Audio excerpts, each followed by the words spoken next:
Tingnan natin yung niluluto niya. Stir fry.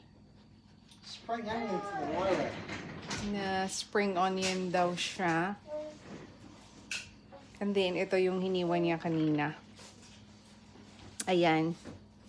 So, magdadagdag pa siya. Are you adding more?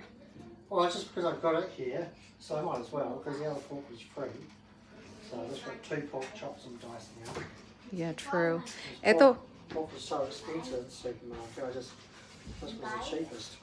I know. Itong pork na to, binigay ng isang Filipina na friend ko na nakatira dun sa mga 20 minutes away. Meron siyang 50 hectares. So, binigyan niya kami ng pork. Tsaka, konting spring onions. So, hindi ko alam anong lulutuin ni Ting ngayon.